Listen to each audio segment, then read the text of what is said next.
Сәлеметсіздер ме балалар? Бүгін 45-ші сабақты өтетін боламыз.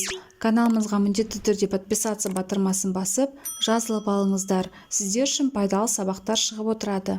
Нәтиже сабақ «Мен не үйрендім?» Бірінші жаттығу монологты мұқият тыңда. Күй қадірін кім білген?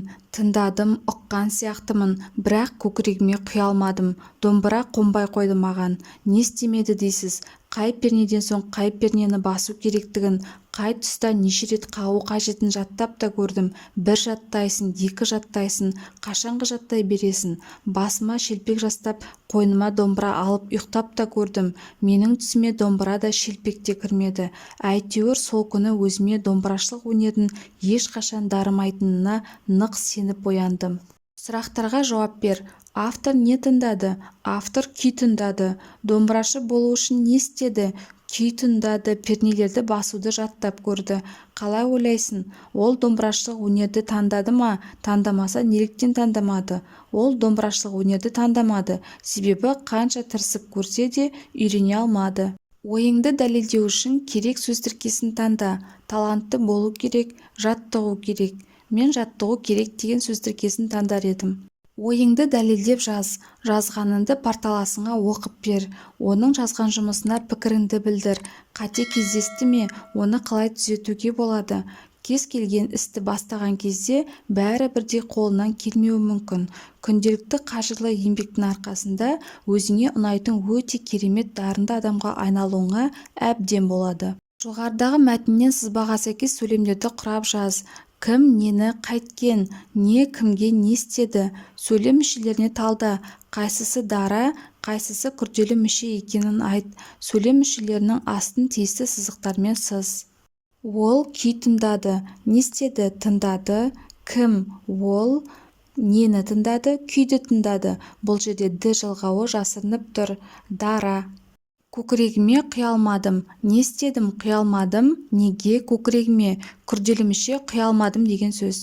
Ол пернені басуды үйренді. Не істеді? Басуды үйренді. Кім? Ол нені? Пернені. Күрделі мүше басуды үйренді. Оған домбырашылық қонбайтынын түсінді. Не істеді? Қонбайтынын түсінді. Не? Домбырашылық кімге? Оған. Күрделі мүше қонбайтынын түсінді. Төмендегі сөйлем түрлерінің айырмашылығы неде? Ойыңды дәлелде. Жай сөйлем, құрмалас сөйлем. Жай сөйлем бір немесе бірнеше сөз бен сөз тіркесінен құралып, тиянақты бір ғана ойды білдіретін сөйлем. Мысалы, Айман тәртіпті оқушы. Құрмалас сөйлем дегеніміз екі немесе одан да көп жай сөйлемнен құралып, күрделі бір ойды білдіретін мағыналық жағынан өзара байланысты біртұтас сөйлем. Мысалы, Айжан аялдамадан түсіп, мектепке беттегені сол еді, жаңбыр жауып кетті. Айырмашылығы: жай сөйлем бір ғана ойды білдірсе, құрмалас сөйлем аяқталған бірнеше ойды білдіреді. Үшінші жаттығу: мәтіннен сызбаға сәйкес бірыңғай мүшелері бар сөйлемді тап. Менің түсіме домбыра да шелпек те кірмеді сөйлемі. Бірыңғай мүшенің күрделі мүшеден өзгешелігі неде? Анықтамалықтан сұраққа жауап болатын мәліметті жина. Бірыңғай мүшелер дегеніміз сөйлемнің бір ғана мүшесінің қызметін атқаратын, бір сұраққа жауап беретін, көбінесе бір тұлғада бір сөз табынан жасалып, бір сөзге бағынышты болатын сөздер тобын айтамыз. Мысалы, бақта алма, алмұрт, шие өсіпті. Күрделі мүшелер дегеніміз екі немесе одан да көп сөзден жасалған сөйлем мүшесі. Мысалы, менің анамда қызғылт сары көйлек бар. Төртінші жаттығу: мақаланы оқып бөліктерін қалпына келтір. Қала орталығында орналасқан өлкетану мұражайы қазіргі заманның талабына сай безендірілген. Мұражайда өте көп тарихи жәдігер сақталған. Мұражай қызметкері әр жәдігердің ерекшелігіне тоқталып, қызық ақпараттар берді. Әсіресе алтын адам туралы ақпараты балаларды ерекше қызықтырды. Туған табиғатымыздағы түрлі аң-құстың қатырылған бейнесін кәдімгі тірі аң-құстардан ажырату қиынға соқты. Үстіміздегі жылдың 19 қарашасында 4 А сынып оқушылары өлкетану мұражайына барды. Балалар мұражайдан көңілді қайтты. Әрқайсы өз көргендерімен бөлісуге асықты. Ендеше орындар ауысқан бөліктерін қалпына келтірейік.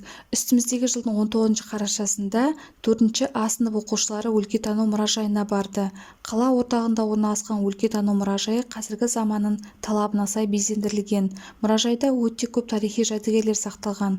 Мұражай қызметкері әр жәдігердің ерекшелігіне тоқталып, қызық ақпараттар берді. Әсіресе алтын адам туралы ақпараты балаларды ерекше қызықтырды.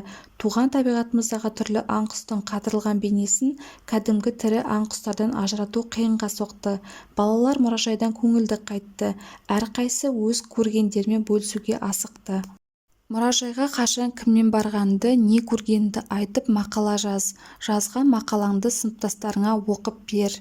Біздің қаламызда мұражайлар өте көп. Ең алғаш рет қаламыздағы экология мұражайына барғанмын. Мұражай 1996 жылдан бері жұмыс істейді. Оның қорында 10 мыңнан астам экспонаттар бар. Осы аумақта 300-400 мың жыл бұрын өмір сүрген қазба жануарлардың сүйектері, пайдалы қазбалар, жәндіктер, сонымен бірге Батыс Қазақстан облысының аумағында тіршілік ететін жануарлар, құстар, балықтар, соның ішінде қызыл кітапқа енген түрлері бар. Мұражай маған өте ұнады. Осымен сабағымыз аяқталды. Сабақ пайдалы болған болса, лайк басып, достарыңызбен бөлісуді ұмытпаңыздар.